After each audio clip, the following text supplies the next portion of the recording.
Hello everyone, and welcome to the SpyParty Masters Championship update stream. I'm Corvus Mallory, your host and your tournament organizer for SMC. And it's been a while since we've been on the air talking about the SpyParty Masters Championship, so we're going to take a quick look at the tournament, take a quick look at the qualification race, see who's in, who's out, and who is still fighting for a spot. We'll take a look at the venue setups. We'll look at some of the feedback for the first season of SMC and some rule changes that we'll be making for next year. And then maybe a little surprise at the end. We'll see what we have time for. But without any further delay, let me just get started here. As a quick reminder around SMC, SMC is a multi-part tournament. It has two divisions. It has the Challenger division. 8 players will enter the Challengers. Those will be reduced down to 2 people using 2 4-person single elimination brackets. And then they'll join the top 6 to form the 8-person Champions division. Champions division is split into 2. You play 2 round robins. The top 4 from each round robin enter single elimination, and they play for the title of the SpyParty Masters Champion. This event has a $2,000 prize pool, $1,000 to first place, and then $500, $200, and $100 on the way down, as well as a $100 incentive for the grandfathered champion and runner-up in order to participate. So that's the stakes. That's the players we're going in. In total, it's a 14-person tournament. And let's take a quick reminder at how those qualify.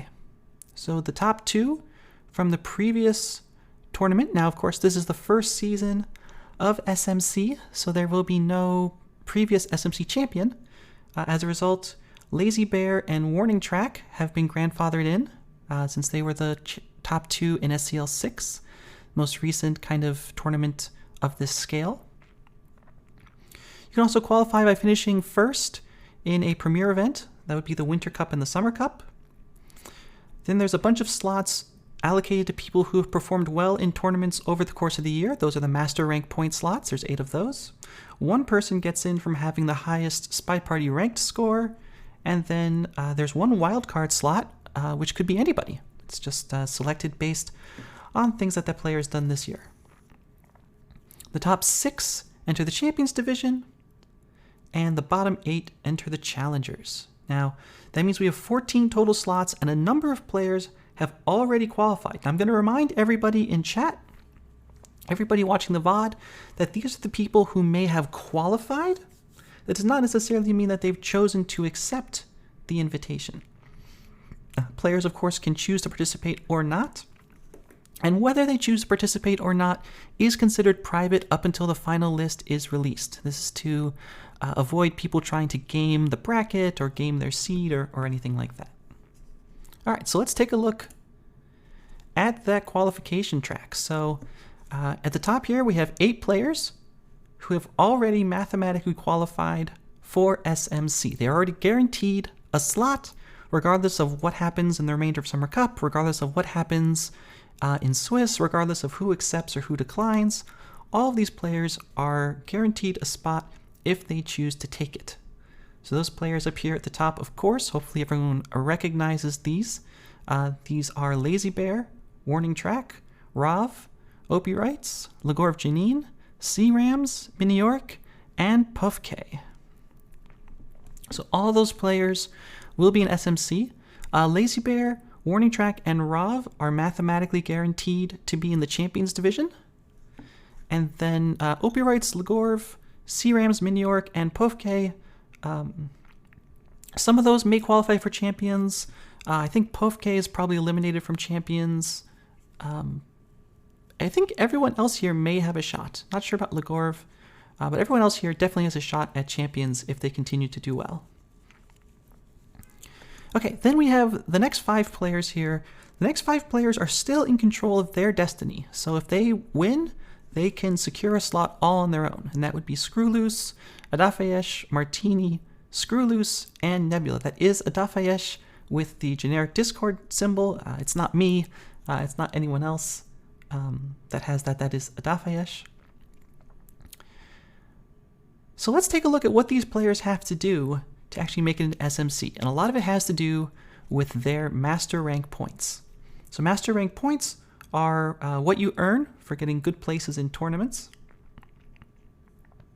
Screw loose twice. Don't mess with me like that, Guggy. You're going to make me nervous. So we have here on the left the current MRP standings. Now these do not, these are not final. You can see that some of these have pluses next to them. Oh, Sour. Yes, sauerkraut. You're absolutely right. So some of these have pluses next to them. Those players can continue to earn more points as they are not yet eliminated.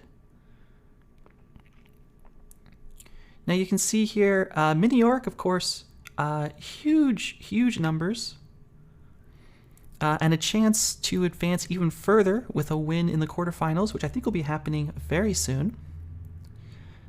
Screw Loose, still in control of his destiny, but would need a win against Rav to get in without any help. Sauerkraut, similarly, would have to make it to the semifinals, along with Martini and Adafayesh. All those players need to get to the semifinals to ensure their place in this tournament. Nebula is an interesting position. So Nebula has not yet secured a place. Nebula would have to make it to the semifinals, defeat Adafayesh to make that spot. Although there is a very decent chance that Nebula would qualify via SpyParty ranked if he did not qualify via master rank points. So Nebula in very good shape, but definitely has a run at making the Champions Division, so it skipped the single elimination Challengers bracket entirely with a run up to the finals in Summer Cup, which I think for a player of Nebula's stature is definitely doable. Definitely doable for Nebula to make a run here to second place, and second place would catapult Nebula directly into Champions Division.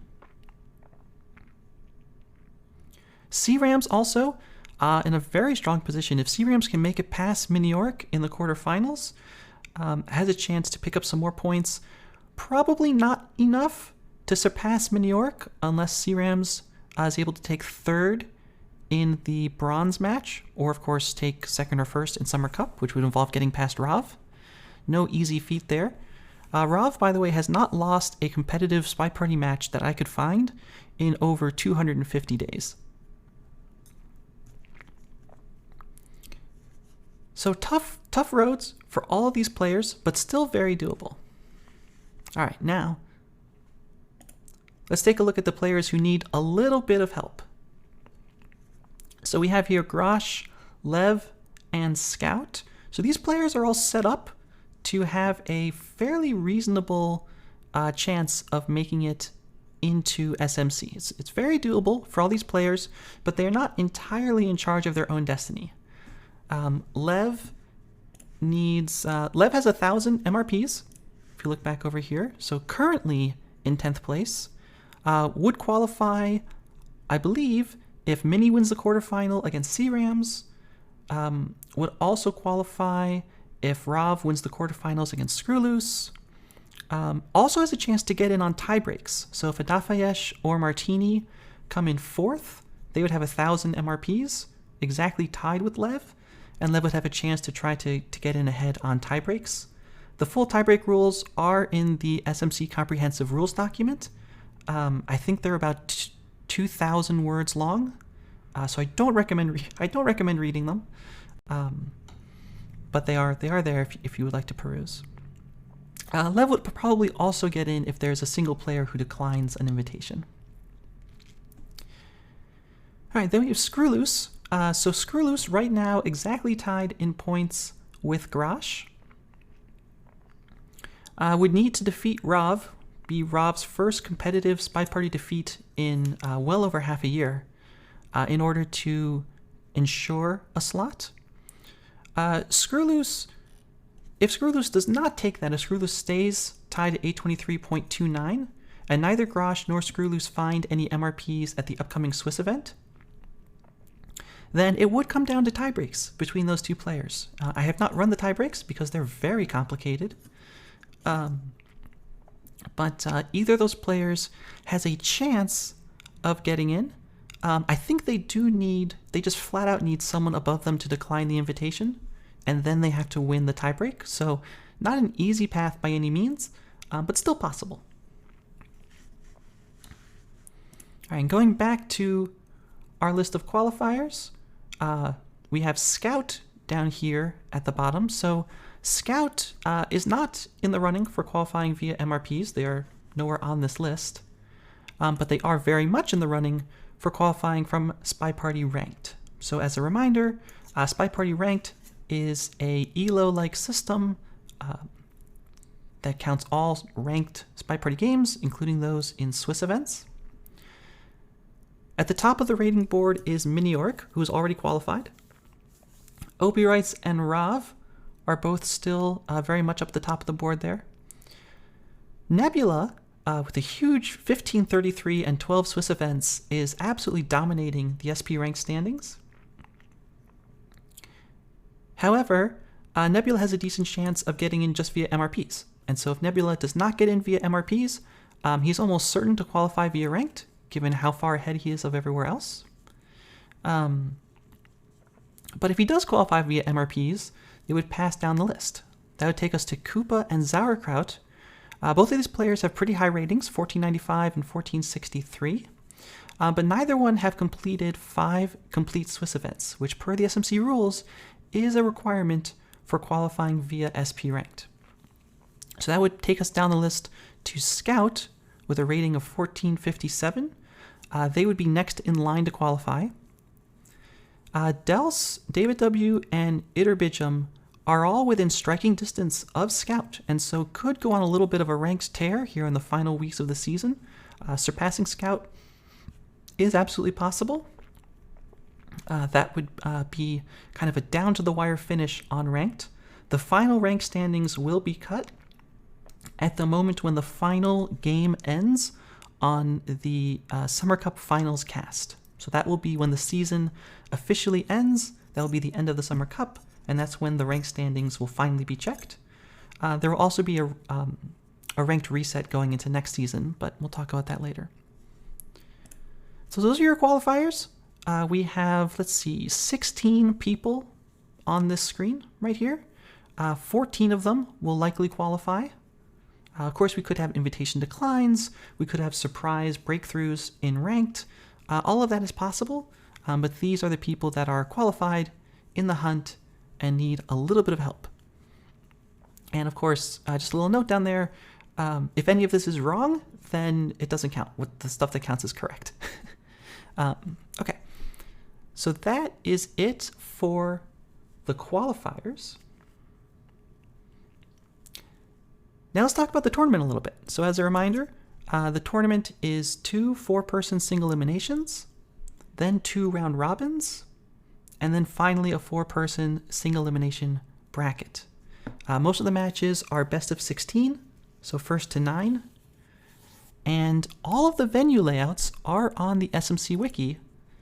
We can take a look at them here. So these layouts are fairly standard.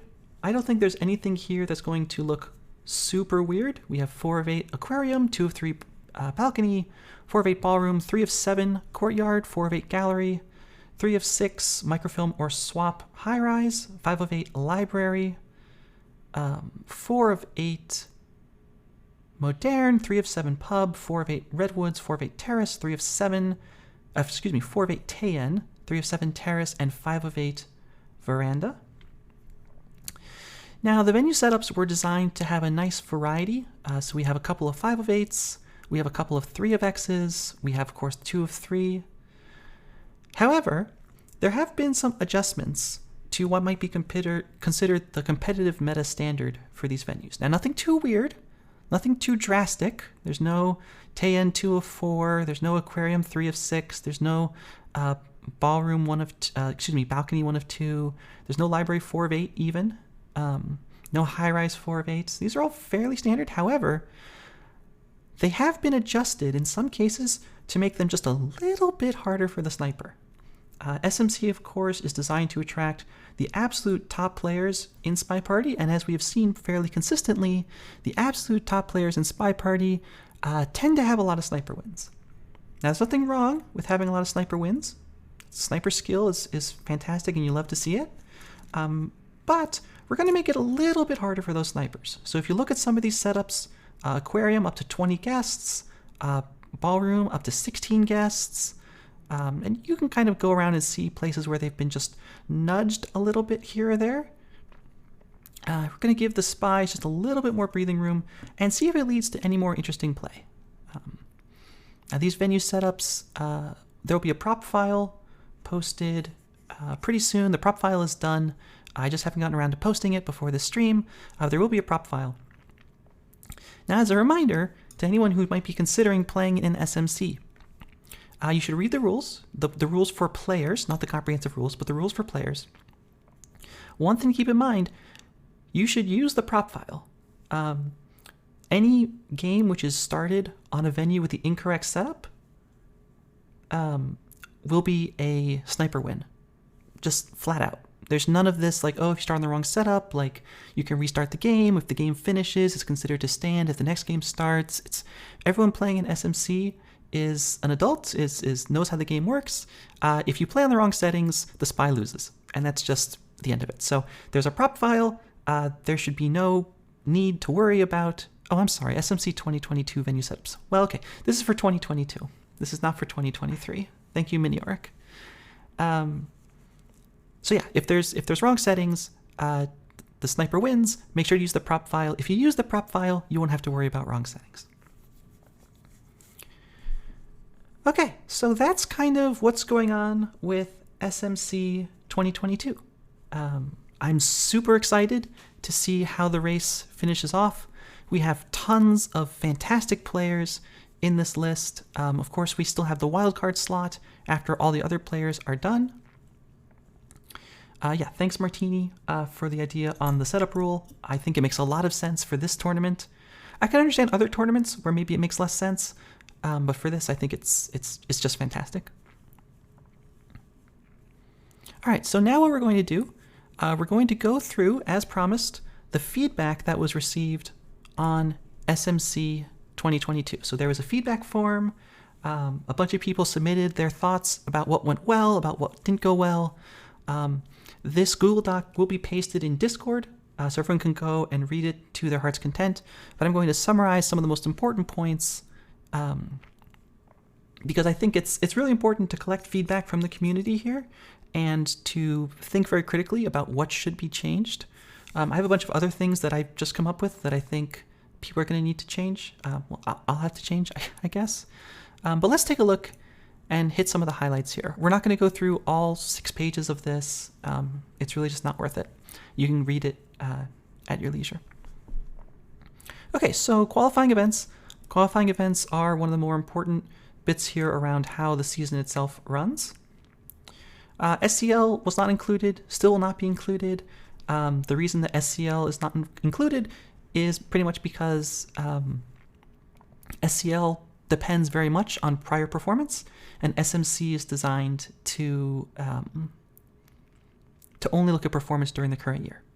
And it's very difficult for someone to get a super high result in SCL in a single year because it's a league format. Okay, Gold and Gold. Gold and Gold was a very interesting event. I think it went maybe a little differently than how some people expected. So Gold and Gold was included in SMC as a qualifying event. And there was some feedback saying like, hey, Gold and Gold was not like real SpyParty in some sense. Like it very much depended on things that were not SpyParty play and should not have been included in SMC. Now, a couple things. First, it's going to turn out that Gold and Gold had like no impact on the SMC standings. So that's good at least. The other thing here is that so Gold and Gold tests SpyParty skill, just not the SpyParty skill that we're used to testing. So similar to how drafting is a SpyParty skill, knowing which items are more important and less important is also something that involves SpyParty game knowledge. Now that being said, Golden Gold was pretty marginal for inclusion in SMC 2022. It really could have gone either way, and depending on what day you asked me, it might have gone either way. One of the, frankly, and I'm just being very honest with the community here because I think that's really important. Frankly, one of the reasons that Golden Gold was included is because there were so few qualifying events in SMC 2022. Like, it was pretty much mix and match and Golden Gold, if I remember correctly. And so there just wasn't many opportunities for people to try to earn MRPs by participating in events. And for that reason, Golden Gold got maybe a little bit of a pass, where if we'd had tons of high-quality qualifying events, it might not have been needed. So from that perspective, we're saying, okay, well, Golden Gold in SMC 2022, it was fundamentally SpyParty, but in 23, if there's a ton of other qualifying events, Golden Gold might not have qualified. But I understand the feedback here. People want to make sure that the qualifying events reflect SpyParty testing skill. And hopefully in 23, I know we have a bunch of events coming up that are going to be fantastic and make total sense to be qualifying. And so we'll love to see them. Okay. Several people said there should be more qualifying events. I agree, but that's not really something that I can change with the SMC rules. So we're not going to do anything with that. Okay. Weight. Several people said that the weights of the qualifying events were too low compared to the premier events. Like, basically, if you wanted to get into SMC, you kind of had to make a run to quarters in a cup. There was pretty much no other way to do it, aside from ranked, of course. And if you look at these qualifiers, pretty much everybody here who's qualifying made it to quarters in a cup. And if they didn't, then they're trying to get in like through some weird combination of ranked or something else. So, in general, weights will be going up in SMC 2023. Is Hidden Cup going to be? Yes, Hidden Cup will almost certainly be an SMC event, unless, again, Gabriel does something weirder than usual.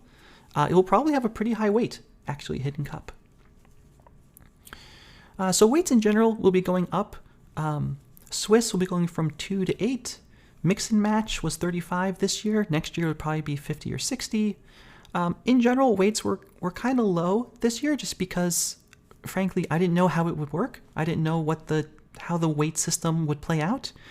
Now, with a year of experience, we have, I think, a much better idea. And, we're gonna, I think, boost the weights up and get a little more diversity in the qualifying events than just like basically the cups and some things that don't really matter for much. Okay, MRP cutoffs. A couple of pieces of feedback were people saying like, hey, I want to get MRPs, but it's really hard to get in the top quarter of a tournament. Especially because of a lot of SpyParty events at that top half or top quarter are single elimination. And so that mostly makes sense to me.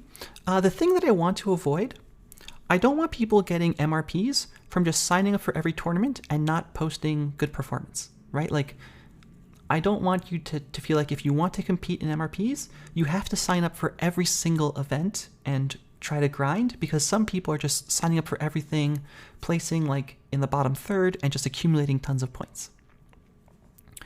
But I do also want people to get some credit for making, a decent run in a competitive event. So, the rule change is going to be that the top half of players are eligible for MRPs rather than the current rule, which is the top quarters. But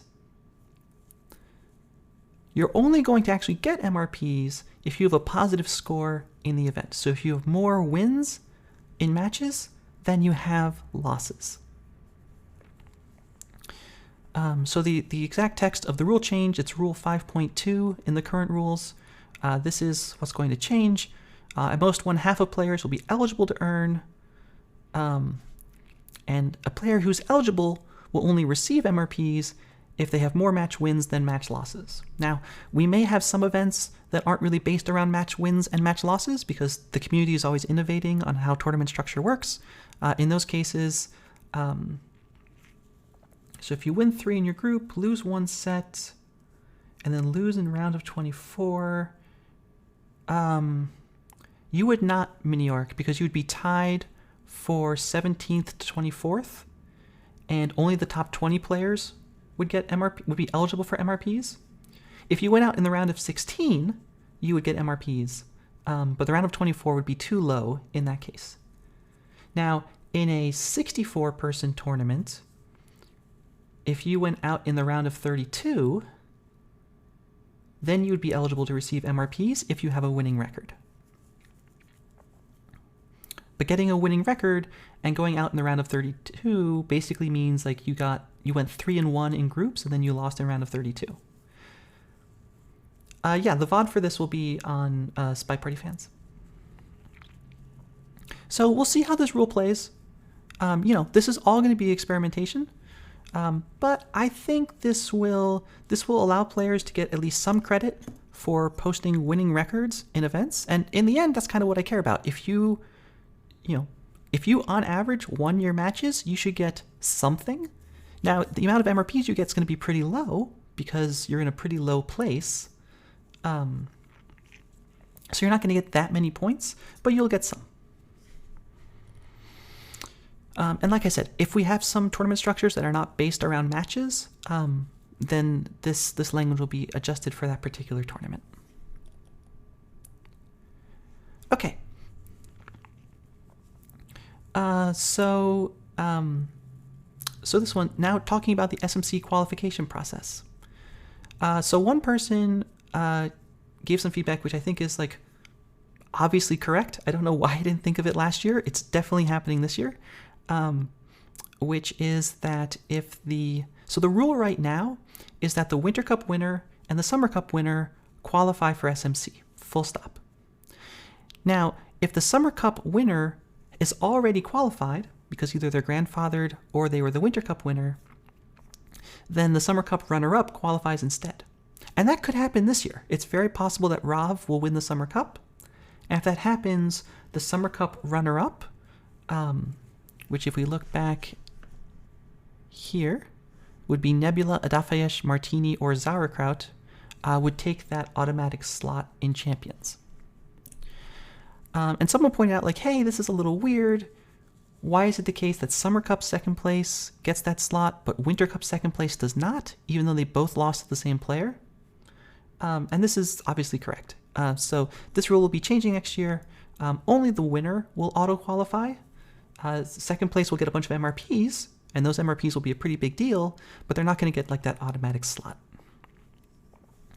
Now, this does lead to some very, very unusual situations where players might have an incentive to intentionally lose a match to adjust how the bracket shakes out. They're very weird and rare, and I'm not that worried about them. I'm also just not that worried about players intentionally throwing matches because I don't think the people in the community are going to do that. So it is a risk, but I don't think it's a super high risk. Okay. One piece of feedback was that the grandfather slots for the SCL 6 winners are unfair. I mostly decided not to address this either way because it's not going to happen next year, and I figured I don't need to worry about it. Now, one thing that might happen next year is, so right now the grandfather slots are Seed 1 and Seed 2. What may happen next year, and I need to work on this, it just needs more thought, is they might end up being Seed 7 and Seed 8 in Champions. So basically they're guaranteed into Champions, but they are at the bottom of Champions. So it gives them something to play for during the season. So like, let's say Mini York wins SMC. Mini York would be guaranteed bottom of Champions, but with good play during the season could get higher up in Champions, and that might be preferable. So this rule might change. Nothing like auto-invite for previous SMC winner. It's still going to be auto-invite for previous SMC winner and previous SMC runner-up. That's still the case, but they'll just be auto-invited not into first and second seed. Because it feels a little weird for them to get first and second seed without having to play anything during the year. That does seem a little weird. I also want to continue trying to figure out ways to make the seeding in Champions matter a little bit more. Because like right now, all that it determines is what group you go into. It's not that big a deal. I'm going to try to... I worked really hard on it this year. I couldn't come up with anything. I'm going to keep thinking about it. I know there are some ideas that have been floated around in Discord around things that happen like in League of Legends or in a some other kind of event. And I'm going to be looking at those and see if we can find ways. I am very open to additional ideas around how to make the seeding in Champions more important.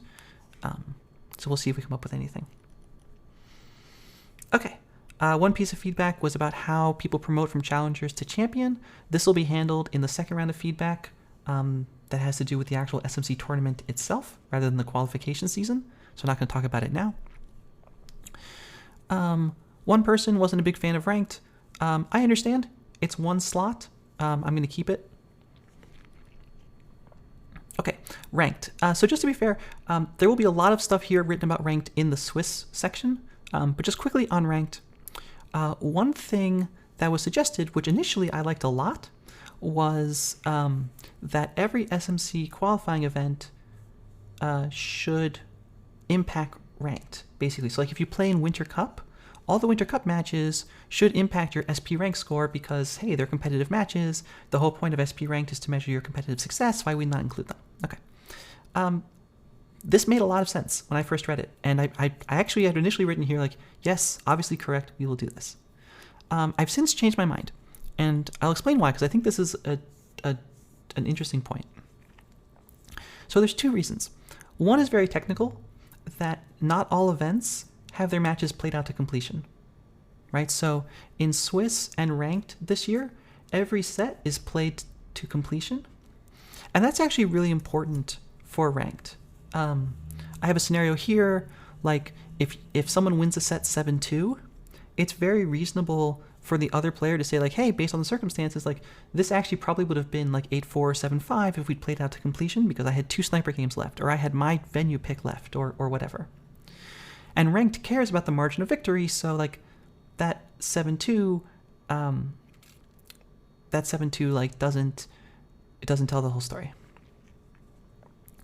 The other reason is that I actually really like the separation of Ranked into this thing that is its own thing outside of the big events. I like this idea that there's Ranked, which is a separate qualification path pretty much entirely from the qualifying and premier events. I acknowledge that it's not necessarily going to identify the strongest player, but I like the fact that there's a path into SMC which is just based on sit down and grind out a bunch of stuff on your own and try to race for that qualification slot. This kind of comes down to the previous point, like there shouldn't be Ranked, and I say there should be. This is a feature of SMC which is somewhat unique. I think it's worth continuing to see how it evolves over the next year. I think there'll be a lot more focus on Ranked next year than there was this year, I'm hoping, now that there's a little bit more awareness around how it works. And we'll see how it goes. Now, if it doesn't work next year, if there's something about the system just doesn't work, of course we'll change it. But we're going to keep it for now. Okay, wild card. Some people said there shouldn't be a wild card. Some people said there should be a wild card, but the process by which I pick it should involve some like community or committee or star chamber, things like that. So the wildcard slot's going to remain. There aren't going to be any rules written into the SMC rules around how the wildcard is selected. Now that being said, I've this year already been consulting with a small number of people very quietly, thinking through how the wildcard selection will work. It's not just me waking up one day and saying like, oh, it should be whoever. The wildcard selection is going to be based on like some objective ideas around players' performance during the year. I've thought about a couple things about how to change a wildcard for next year, but again, none of them will be put into the rules because I don't feel any need to constrain it at this point. And you can read some of my thoughts about wildcard here. Again, this will be posted in Discord. Okay, Swiss. Basically, everyone said that Swiss and Rank need some changes. Almost every single piece of feedback said this. A lot of them said that they liked the idea, but that it really needed some work. Okay, Lots of people talked about SP ranked. They talked about issues using the software. They talked about the fact that you have to run a third-party piece of software. They talked about like human error when trying to use SP ranked. Now the SP ranked program itself, if used 100% correctly, is pretty effective. The trouble is that, there have been technical issues with different platforms. If you have a disconnect during a game, it's very hard to fix. There are things like that. So the following changes are going to be made. First, SP ranked, the program will continue to be used for ranked matches happening outside of Swiss. And there'll continue to be support from OP and the ranked admins if you have technical issues or whatever. That will continue to be used. However, Swiss events will no longer require SP ranked. Instead, we'll be collecting score lines from the Swiss events. I've built an entirely custom program for the SpyParty community that will do all the Swiss pairing and collect all the results and put it into a format that can be imported into ranked. No longer will there be this weird barrier to entry if you just want to show up for a Swiss and play kind of casually. That will all, no more, ranked will not be required for Swiss. And then the third change is that there will be a new web page. I don't know if it'd be on SpyParty fans or whatever, showing like all the matches that ranked has processed. Because that way it's an easy way to verify that your match has actually gone in. It'll be on SPF, yeah. OP Writes very, very graciously has agreed to create this new program, new web page. So no longer need that tool for Swiss. You do still have to use that tool for ranked matches outside of Swiss, just because like at the amount of like scale and processing, like human interaction that would be needed just every time someone plays a ranked game to like go through this manual process is a little bit less tenable. So that will remain, but at least for the Swiss events themselves, they'll be a little bit easier to join. Okay, other stuff about Swiss. Some people said like, hey, it's kind of sad when like people don't show up to Swiss. I agree.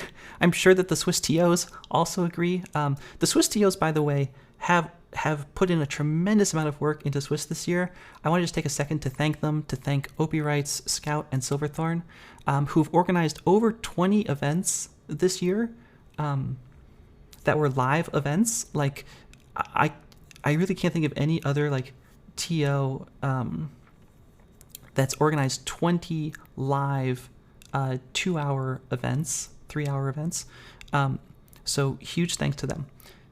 Okay, so how are we going to make the Swiss process a little bit better, hopefully next year? Okay, so a couple things. First, they'll be every 3 weeks instead of every 2.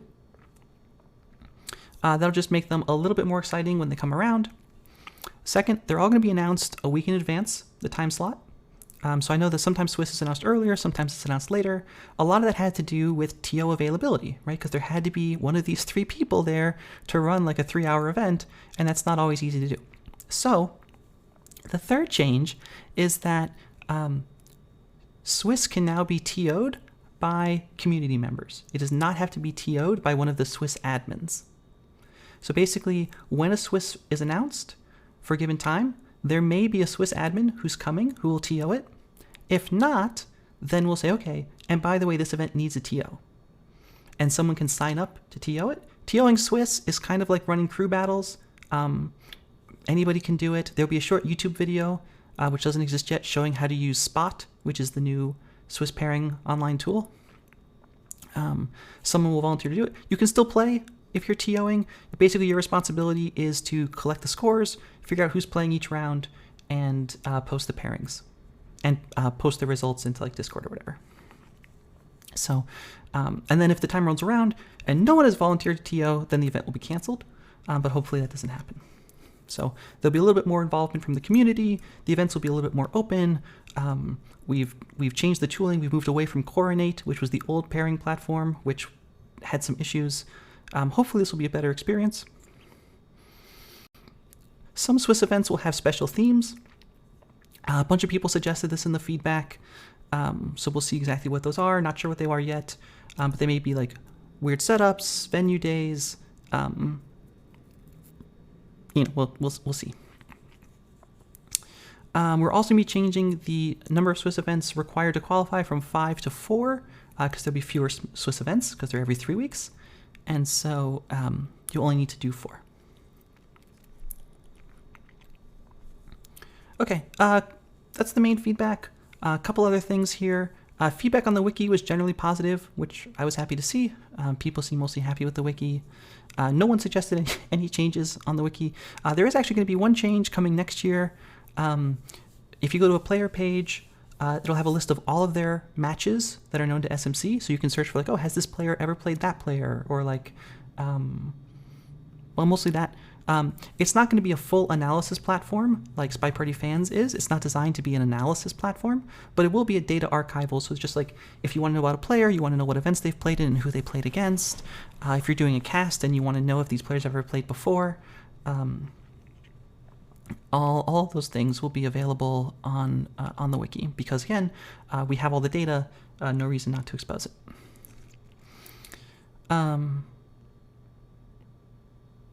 A bunch of people said that there should be more update streams. I don't necessarily disagree.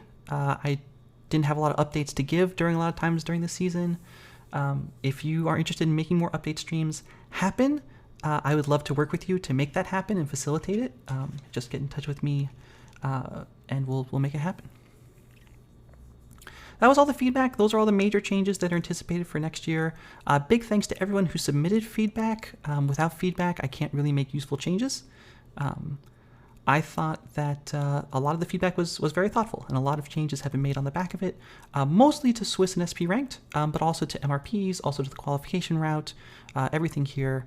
And again, I'll be posting this doc in Discord, so you can take a look at it. Okay, I've got one more thing for you, and I think it's very exciting, and that is the announcement of the SMC Scramble event. So the Scramble event is a side event to celebrate the launch of the SMC tournament. It'll take place on September 24th, which I believe is a Saturday, if I did everything correctly. It is. And of course, it'll be the morning of September 24th in Oceania. So it'll be like during the EU evening, the North American day, the Oceania morning.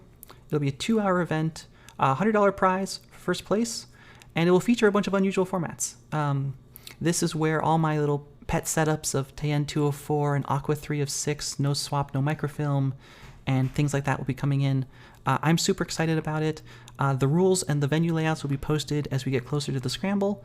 But it will be just part of the SMC launch stream, and I'm really looking forward to it.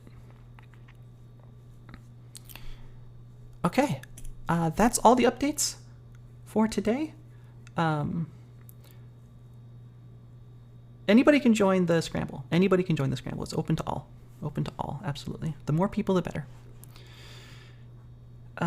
Okay, so I'm going to just leave this screen up for a couple minutes. If there's, well, not a couple minutes, a minute or two. If there's questions in chat people want me to talk about SMC, talk about the thought behind it, talk about the tournament, qualification scenarios. Corvus could join. I won't be because I'll be busy streaming it. But yeah, I'm not going to. What is going on? All right, I'm going to ignore everything that's happening in chat unless there's a specific question about SMC of some kind.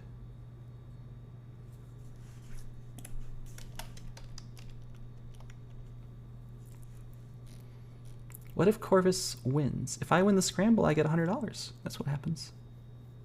Yeah.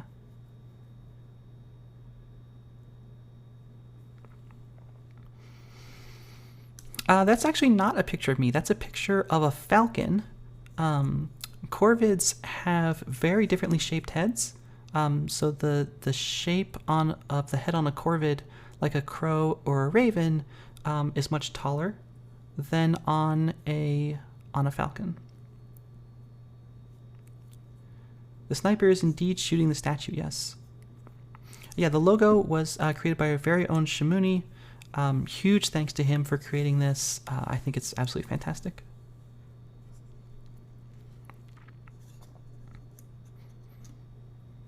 One thing that is similar about the statue, ravens specifically have a ruff in front that goes pretty much all the way up to the head. Crows have a lot less. So that's one way you can try to tell the difference between a raven and a crow, aside from the fact that ravens are much larger. All right, we're going to call the stream there. Thanks everybody for watching. Really appreciate all the community engagement on SMC. It's been an absolutely wild ride this year. I'm so looking forward to the actual event, and it'll get kicked off in just about a month. So until then, everyone stay safe, stay happy, and I'll see you back here later.